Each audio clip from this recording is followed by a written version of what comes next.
पहली बात तो ये कि जो ये सारी तस्वीरें आप देख रहे हैं, ये सारी गुरुजी ने मुझे प्रिविलेज दिया था खींचने के लिए। तो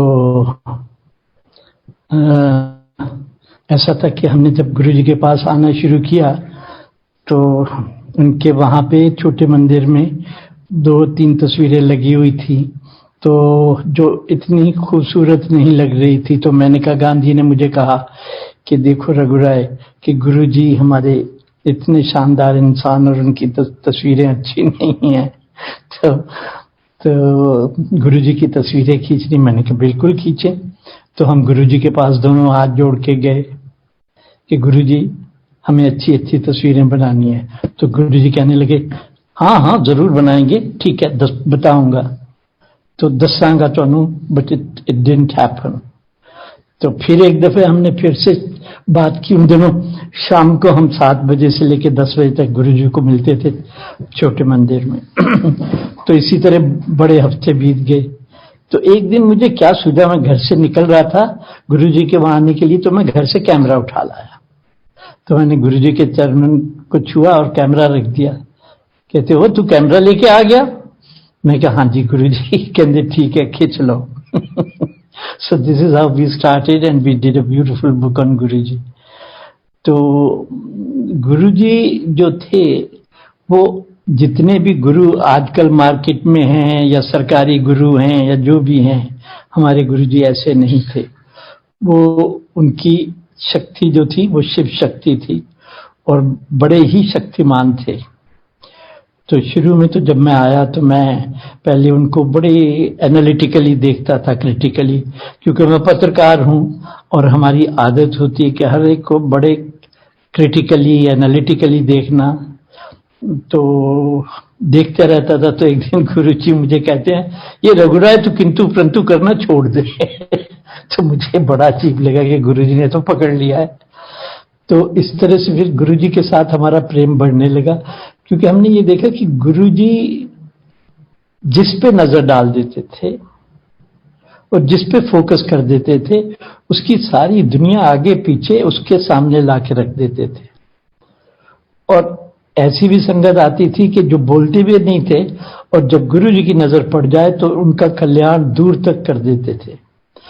तो मैंने सोचा कि ये गुरुजी हमारे बहुत शक्तिमान और अद्भुत एक नजर रखते हैं जो दूर तक देखते हैं। तो ऐसा हुआ कि जो हमें गुरुजी के पास लेके आए, वो उनको लंदन जाना था किसी काम के लिए। तो गुरुजी ने कहा नहीं नहीं अभी नहीं जाओ, मैं बताऊंगा कब जाना है। तो वो गुरुजी को चाय पिलाते थे हर रोज। तो फिर एक दिन गुरुजी ने कहा हाँ अब तुम चले जाओ, अच्छा टाइम है। तो वो गए। 1 हफ्ते के बाद वापस आए और वो गुरुजी के लिए चाय ला रहे थे। तब हम नए नए थे गुरुजी के पास। तो वो चाय लेके आ रहे थे। तो गुरुजी ने उनकी तरफ देखा, कहा ओए तू बीवी यहाँ छोड़ के वहां हनीमून मना रहा था? तो हम सारे चौंक गए। हमने कहा गुरुजी ने ये क्या कह दिया? तो हमने उससे पूछा जब लंगर वंगर खत्म हुआ जा रहे थे। कहते यार मैं क्या बताऊं, मैं एक शाम मैंने अपनी एक्स गर्लफ्रेंड के साथ बिताई और गुरुजी तो छोड़ते ही नहीं है, हर जगह नजर है उनकी। तो जब ये मैंने सुना तो मैंने कहा ये तो भगवान के बारे में सुनते हैं कि भगवान जब भी चाहे किसी को भी देख सकते हैं। तो फिर मेरा फेथ बड़ा स्ट्रांग हो गया। मैंने कहा गुरुजी जो हैं पारदर्शी हैं और इनर आई है उनकी कि जहां मर्जी फोकस कर लें। तो इस तरह से हमारा गुरुजी के साथ आना जाना बहुत बढ़ गया। तो मेरी बीवी जो है मीता, उनको थोड़ी स्पॉन्डिलाइटिस की प्रॉब्लम थी। तो शुरू में ही पहले दिन गुरुजी कहते हैं गुरमीत इधर आओ मेरे पांव दबाओ। अब कोई भी उनको गुरमीत नहीं कहता, उनका पूरा नाम गुरमीत है लेकिन हम सब मीता कहते हैं। तो हम सब चौंक गए कि गुरुजी कहाँ से जान जाते हैं। तो मीता पांव दबाते जी 15-20 मिनट 25 मिनट हो गए, इतने लंगर लग गया। गुरुजी कहते जाओ लंगर छको। तो जब वो उठी तो मेरे पास आई, कहती है मेरी तो दर्दे वर्दे शोल्डर की सब चली गई।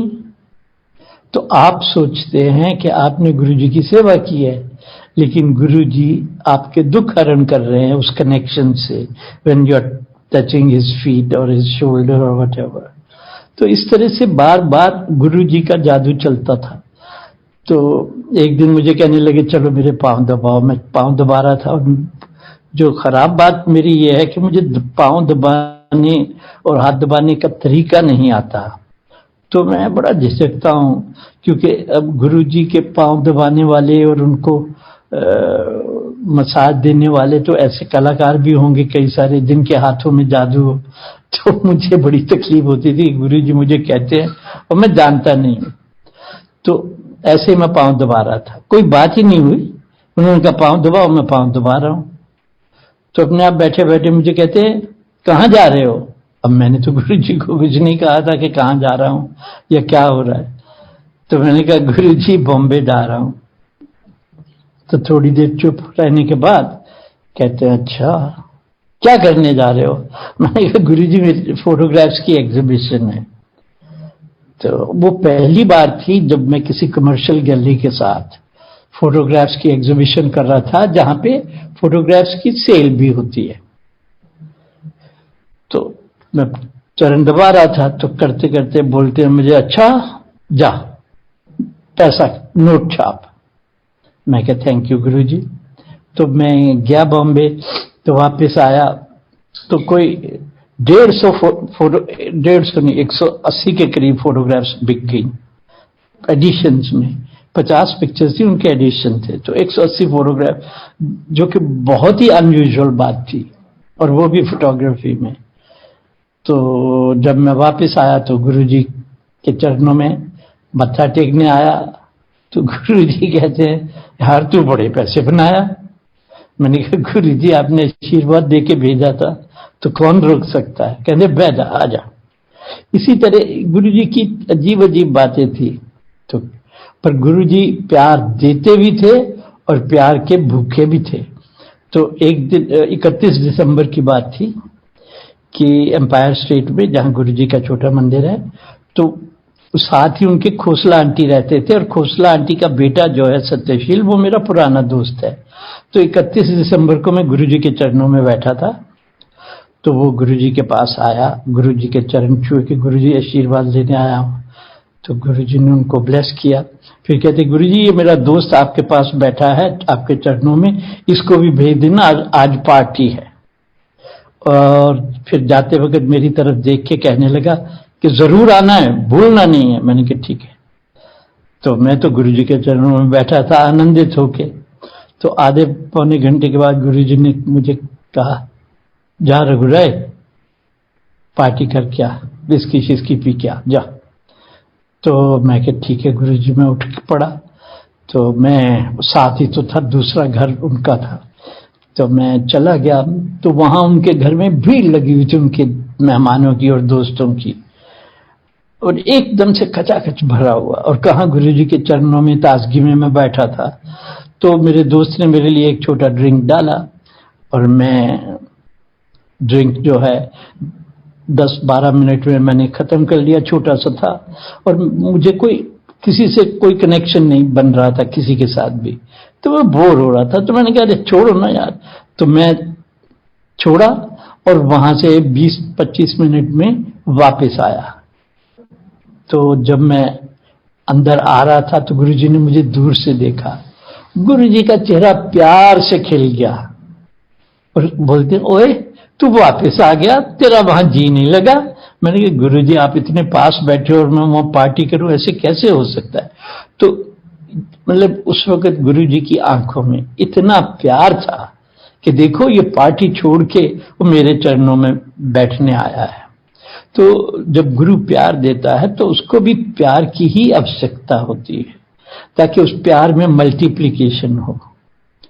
तो ऐसी बहुत कहानियां होती रही हमारी जिंदगी में, और मैंने ये देखा कि इतने भांति भांति के लोग, भांति भांति की संगत तरह तरह से कनेक्ट करते हैं गुरुजी से, और गुरुजी भी उनसे उसी तरह भांति भांति भिन्न भिन्न प्रकार से गुरुजी उनको ब्लेस करते हैं, उनसे रिलेट करते हैं।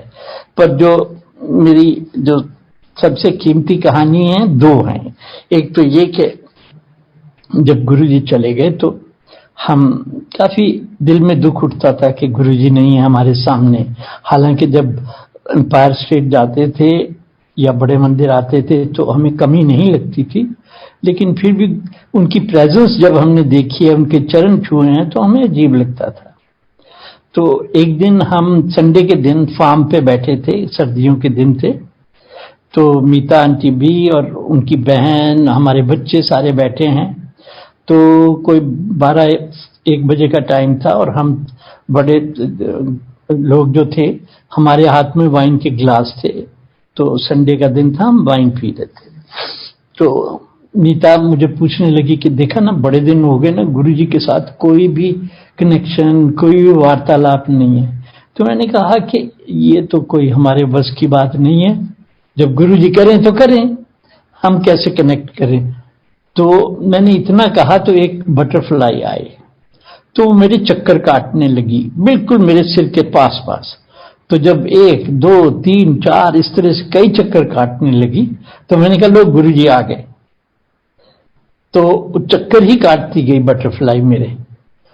तो मीता की बहन जो थी वो कभी गुरुजी से मिली नहीं है, तो उसने बड़े जोकिंगली कहा, अरे तुम्हारे गुरुजी आ गए तो गुरुजी को वाइन पिलाओ ना।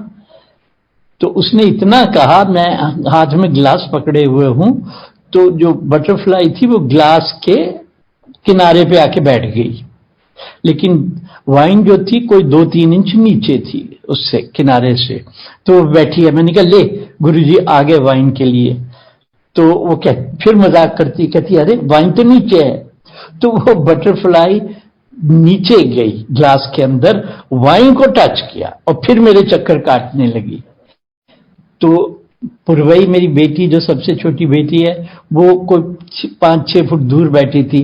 तो वो देख के कहने लगी, पापा जब गुरुजी से, तब भी हमारे साथ कभी बात नहीं होती थी, अभी भी नहीं होती। तो बटरफ्लाई सीधी मेरी बेटी पुरवई के चक्कर काटने लग गई, काटती रही। उसके चक्कर 6-7 काटे, फिर मीता साथ बैठी थी। तो फिर मीता, जो कि गुरुजी से बहुत प्यार करती थी और बड़ी भगत है, तो उसके चक्कर काटने लगी बटरफ्लाई और फिर उसके सिर पे जाके बैठ गई। तो ये सिलसिला जो था कोई 10-11 मिनट तक चला। और ये हम, उसके बाद हमें ये कन्विंस हो गया कि गुरुजी को अगर आप पूरे दिल से याद करो तो गुरुजी दूर नहीं है। तो इसी तरह अक्सर बातचीत होती रहती थी। एक दिन क्या हुआ कि हम छोटे मंदिर में एम्पायर स्टेट में जा रहे थे, तो 4-5 आंटी आ रही थी जो बड़े दिन के बाद मिली थी, क्योंकि अब गुरुजी तो वहां विराजमान नहीं थे। तो बड़े दिन के बाद मिली, अरे रघु अंकल बड़े दिन के बाद आपको देखा है, गुरुजी से कोई कनेक्शन है। मैंने कहा है क्यों नहीं, आप आइए ना, हमें गुरुजी अभी लेने आएंगे।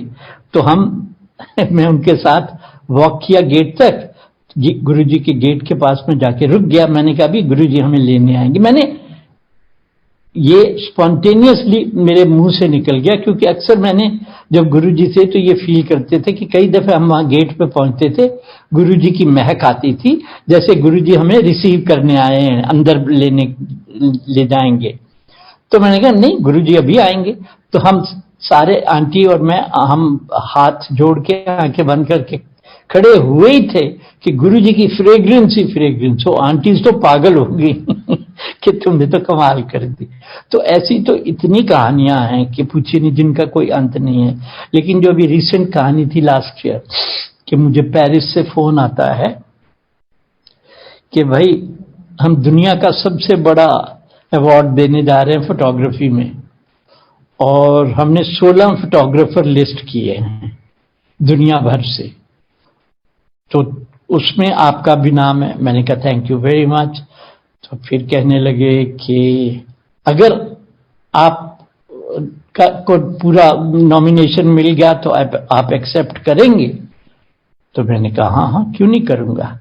तो मैंने कहा कौन कौन से नाम है। तो उन्होंने जो नाम बताए, जेम्स नाचवे, लियोबोविट्स, ऐसे ऐसे बड़े बड़े नाम, जो वहाँ कोई अमेरिकन है, कोई फ्रेंच है, कोई जर्मन है, जो वहाँ कई साल से हमसे भी सीनियर। तो फोन रख दिया। नहीं, उन्होंने कहा कि हमें 2 दिन लगेंगे सारी पोर्टफोलियोज देखने में, और फिर हम आपको परसों शाम को बताएंगे क्या रिजल्ट है। पर मैंने सोचा कि ये एक तो कह रहे हैं 16 फोटोग्राफर चुने हैं और उसमें आप भी हैं और आप एक्सेप्ट करेंगे, मुझे क्यों पूछ रहे हैं अगर ये लोग उसके करीब नहीं है रिजल्ट के। तो खैर मैंने फोन रख दिया। तो मीता भी थी, अवनी भी थी, हम वहां श्रीनगर में बैठे थे, फोटोग्राफ कर रहे थे, शूट कर रहे थे। तो मैंने उनको बताया, मैंने कहा देखो यार गुड न्यूज यार कि ऐसा हुआ है और मेरा भी नाम उन 16 फोटोग्राफर में है। तो फिर मैंने सोचा कि ये इतने बड़े बड़े नाम, मुझसे भी सीनियर लोग हैं जिनके काम हम एडमायर करते हैं। तो मैंने सोचा अरे यार मैं तो किसी को मिलता हूं ना, आता हूं ना, जाता हूं, तो ये तो ठीक है मेरा नाम 16 में आ गया, पर ठीक है। तो मैं ऐसे ही बैठा सोचा ही था कि एकदम से मुझे ख्याल आया कि मैंने कहा अरे अगर गुरुजी ने बटन दबा दिया तो कौन रोक सकता है। तो उन्होंने मुझे कहा था कि मतलब the day after they will let me know the result. तो मैंने कहा ठीक है अभी तो टाइम है जो भी है, पर गुरुजी ने बटन दबा दिया तो कौन रोक सकता है। 2 घंटे के बाद मुझे फोन आ गया कि mister Rai you won it. मैंने कहा कैसे जी? कहते हैं कि everybody finally they didn't want to see other photographers work anymore because yours was the best portfolio, so everybody voted that let's not waste time. तो अब ये जो था अवार्ड इतना बड़ा था कि उसमें बहुत बड़ा अमाउंट भी था और दूसरी बात ये थी कि दुनिया के लिविंग फोटोग्राफर्स में से who is the best kind of award it was. तो ये गुरुजी की कृपा के बिना तो हो ही नहीं सकता है। तो ऐसी कृपा है गुरुजी की। और अभी भी मैं छोटे मंदिर गया था, वहां लंगर किया, माथा टेका, गुरुजी की यही ब्लू बैकग्राउंड वाली तस्वीर लगी थी, तब से लगी हुई है। तो मैं गुरुजी की तरफ देख रहा था और उनकी गद्दी जहां हम उनको मिलते थे कि गुरुजी जहां विराजमान होते थे, तो मैं बड़ा इंटेंसली फोकस करके गुरुजी के चेहरे फोटोग्राफ को देख रहा था जो लविंग स्माइल इसमें है, और साथ गद्दी को देख रहा था। और मैं सोच रहा था गुरुजी आप अगर यहां बैठे होते तो कितना आनंद होता। पर फिर मुझे ख्याल आया जब मैंने आंखें बंद की कि सचमुच में फिजिकली अगर गुरुजी मैं उनको छू नहीं सकता हूं, उनकी एनर्जी और उनकी प्रेजेंस इतनी स्ट्रांग है आज भी कि सिर्फ यही है कि बस आप छू नहीं सकते हैं, but he is always there for us. तो ऐसे ऐसे बहुत सारी बातें होती रही इन बिटवीन भी। और मेरी बेटियां जो हैं जब गुरुजी के चरणों में जाते थे तो एक 6 साल की थी और एक 8 साल की थी, और आज वो जवान 24 साल की और 26 साल की हो गई हैं। और आजकल देखिए, आजकल के लड़के लड़कियां ड्रग्स लेते हैं, मूवीज देखते हैं, भागते हैं, पार्टीज करते हैं, दारू पीते हैं। हमारी बच्चियां, उनको पता है कि गुरुजी सब देख लेते हैं, तो वो ऐसा कुछ नहीं है और उनमें इतना प्यार है और गुरुजी के लिए इतनी भक्ति है कि गुरुजी हमारा धन, जो मैं और मेरी बीवी हम ये सोचते हैं कि हमारा धन जो है हमारी बेटियां हैं, कि इतनी लविंग, इतनी ठहरी हुई और इतनी सेंसिटिव हैं, ये गुरुजी की देन है। तो ऐसी बहुत कथाएं हैं छोटी छोटी जो चलती रहती हैं। एक दफे एक संगत के और गुरुजी के पुराने भगत हैं, उन्होंने भी गुरुजी को ये बात कही थी कि गुरुजी आपकी तस्वीरें जो खींची हुई है ना फ्लैश से और ये सब अच्छी नहीं है, तो गुरुजी हमें अच्छी फोटो खिंचवानी है। और ये बहुत पुरानी बात है, जब मैं गुरुजी से अभी मिला भी नहीं था। तो गुरुजी ने उनको कहा कि देखो, जब मेरा फोटोग्राफर आएगा ना, आप सब देखोगे कि क्या तस्वीरें बनी हैं। तो गुरुजी की लीला बहुत निराली है। और एक उन दिनों सिंगला अंकल थे जो गुरुजी के बड़े सेवादार थे। तो वो बेचारे लोअर मिडिल क्लास के बंदे हैं, तो उन्होंने एक सेकंड हैंड मारुति खरीदी, जिन दिनों मारुति चली थी कार। तो वो he could afford only a second hand car. तो जिन्होंने उनको बेची तो उन्होंने कहा कि भई 18 किलोमीटर देती है एवरेज। तो उन्होंने खरीद ली सेकेंड हैंड मारुति। अब सेकेंड हैंड मारुति 18 किलोमीटर कैसे दे, तो he used to be very disappointed कि यार मैंने गाड़ी खरीद ली और इतनी महंगी पड़ रही है, ये 12-13 भी नहीं देती है। तो अब गुरुजी से आप ऐसी बात नहीं करते ना कि गुरुजी देखो मैंने सेकेंड हैंड खरीद दी और कुछ नहीं, मेरी कंजम्पशन ज्यादा है। बट वो गुरुजी का भगत था रेगुलर बेसिस पे, तो गुरुजी के पास आता था तो गुरुजी तो पढ़ लेते हैं ना कि कौन किस कहाँ पे किस मुश्किल में है। तो फिर जब गुरुजी के पास आने के बाद उसने अगली बार जब पेट्रोल भरवाया तो उसने देखा कि उसकी तो एवरेज 18 किलोमीटर हो गई है। तो वो इतना खुश था कि गुरुजी के चरणों में आके माथा टेका। तो गुरुजी उसको कहते हैं अब ठीक है, तेरी एवरेज हो गई 18 किलोमीटर। तो गुरुजी जो हैं कुछ भी कर सकते थे। और एक संगत वाले हमें बता रहे थे कि उन्होंने गुरुजी ने पंजाब जाना था और गाड़ी मांगी कि भाई आप एक गाड़ी और ड्राइवर भेज दो। तो संगत वाले ने गाड़ी तैयार करके ड्राइवर के साथ और उसको पैसे वैसे दे के कि ध्यान रखना, पेट्रोल भर लेना, ध्यान करना। तो वो गुरुजी को लेके चल पड़ा, दिल्ली से बाहर निकल रहा था। उसने सोचा कि चलो मैं थोड़ा पेट्रोल टैंकी फुल करा लूं ताकि रास्ते में रुकना ना पड़े कहीं भी। तो गुरुजी कहते कहाँ जा रहे हो? कहते गुरुजी पेट्रोल डलवा लूं। कहते नहीं कोई जरूरत नहीं है। तो उसने कहा नहीं गुरुजी बहुत कम है। कहते नहीं चलो। तो बेचारा डर के मारे चल पड़ा कि मेरे बॉस के गुरुजी हैं। तो फिर जो नेक्स्ट पेट्रोल पंप लास्ट उसे दिखाई दिया, फिर वो उधर मुड़ गया कि गुरुजी पेट्रोल भरना। उसमें क्या गुरुजी ने कहा नहीं कोई जरूरत नहीं, तू चल, तेरी गाड़ी रुकेगी नहीं कभी। तो गुरुजी ले गए उसको पंजाब। 3-4 दिन वहां घुमाते रहे, कोई पेट्रोल नहीं भरा गया, कुछ नहीं हुआ। तो वो ड्राइवर तो बड़ा खुश कि ये तो चमत्कार ही चमत्कार है। तो फिर वो गुरुजी को लेके वापस आया। गुरुजी को उसने उतारा तो गुरुजी ने उतरते ही उसको कहा कि अब जाके जो भी पेट्रोल पंप आए वहां पे गाड़ी में पेट्रोल डलवा लेना। तो उसने सोचा कि अरे 4 दिन से गाड़ी पंजाब में घूम रही है, घूम के वापस आ गई है, अभी तो घर तो पास ही है, अब क्या जरूरत है पेट्रोल डलवाने की। तो एक पेट्रोल पंप आया, उसने नहीं भरवाया तो गाड़ी रुक गई। तो गुरुजी तो ऐसी ऐसी अद्भुत बातें करते थे। अच्छा, एक गुरुजी की संगत और थी जो बड़ी लाजवाब स्टोरी मुझे लगती है कि उनके बेटी थी और वो गुरुजी के बड़े भगत थे। तो उनकी बेटी थी 3-4 साल की। तो वो लेडी जो थी फिर प्रेग्नेंट हो गई। तो प्रेग्नेंट हो गई तो अब उनकी ये अभिलाषा थी कि अब तो इस बार तो बेटा ही होना चाहिए तभी बात बनेगी। तो उन्होंने 2-3 महीने या 4 महीने, पता नहीं मुझे याद नहीं है, तो उन्होंने स्कैन कराया बीवी ने जाके। हस्बैंड तो नौकरी पे गए थे, वो पीछे से जाके उसने सोचा पता ही कर ले कि लड़का है या लड़की। तो उसको पता चला कि ये भी लड़की है।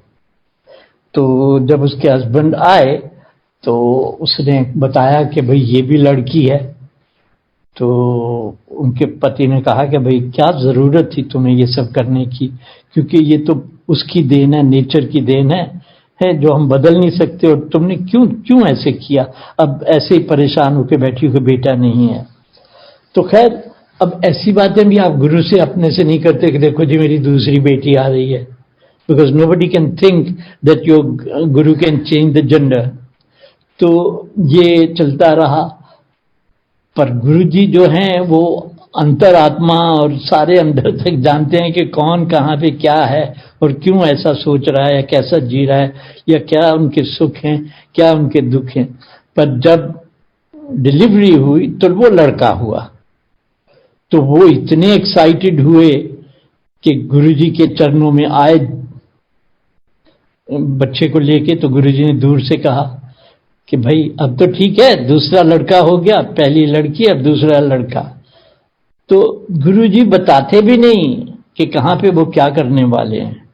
तो ऐसी ऐसी इतनी अद्भुत कहानी, और नई संगत, इतनी नई संगत की भिन्न भिन्न कहानियां हैं कि पूछिए नहीं। बल्कि हमें तो थोड़ी जेलसी होती है कि नई संगत को गुरुजी बहुत लाड लड़ा रहे हैं। तो गुरुजी हमारे ऐसे अद्भुत क्या कहेंगे, मिरेकल मैन ही वॉज। और ये भी कि जब मैं चला जाऊंगा तो इतनी शक्ति छोड़ के जाऊंगा कि अभी तो आप सीधे चले आते हैं मेरे पास, तो फिर आप लाइनों में लग के आओगे। और आज वही सच है कि जब उनका बर्थडे होता है, शिवरात्रि होती है, बड़े मंदिर में लाइनें लगी होती हैं 2-2 किलोमीटर, गाड़ियां रोक के उनको बसेस में लाया जाता है। और जब गुरुजी थे तो हम 150-200 लोग हर शाम को मिलते थे। ये बात दूसरी है कि पंजाब में और बाकी जगहों पे उनके बड़े भगत लोग हैं, लेकिन वो यही है कि गुरुजी कहने लगे कि इतनी शक्ति छोड़ के जाऊंगा।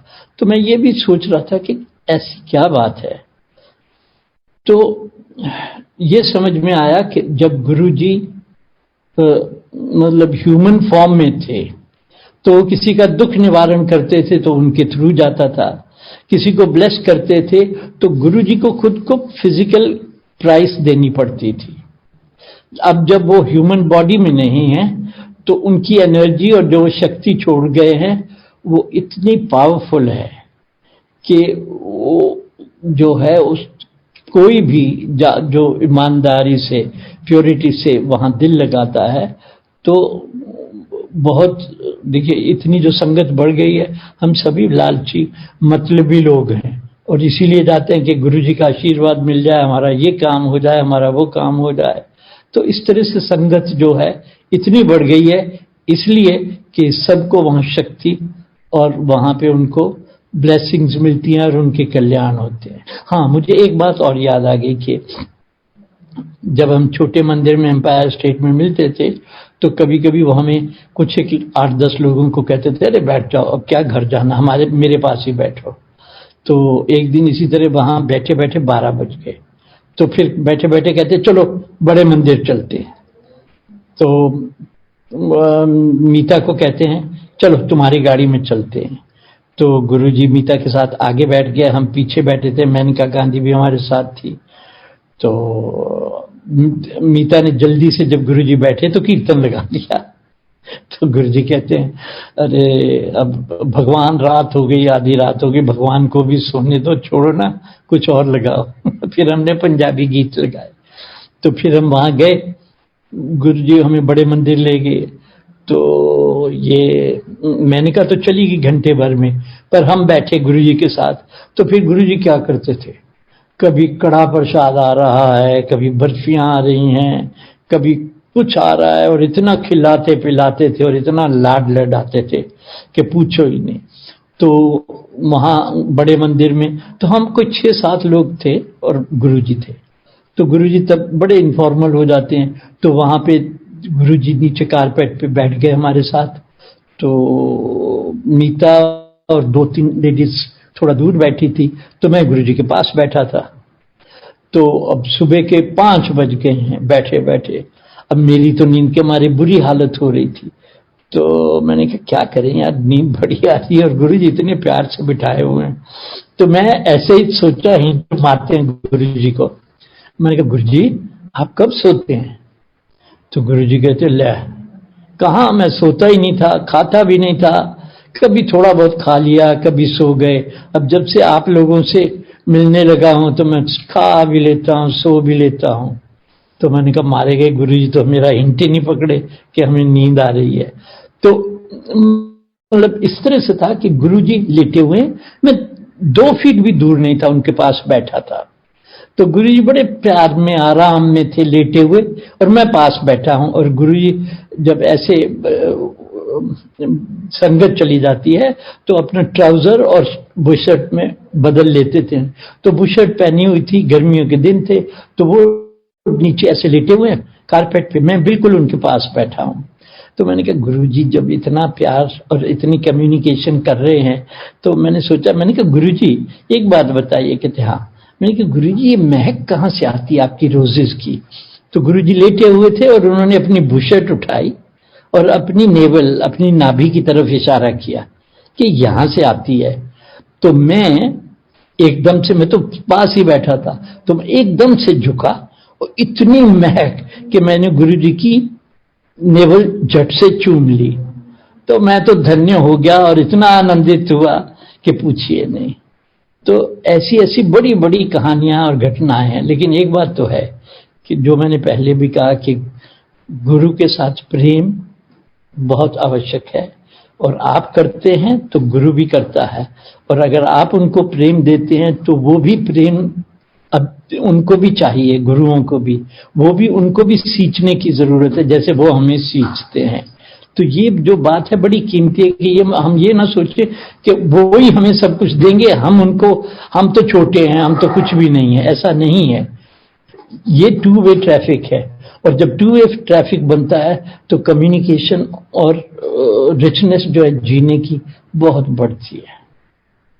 तो मेरे ख्याल से आज के लिए इतना ही काफी है। बहुत बहुत धन्यवाद सबका। फिर मौका होगा तो फिर मुलाकात होगी। जय गुरु जी, और सबको प्यार गुरु जी का और मेरा भी। जय गुरु जी। आज बहुत ही अच्छा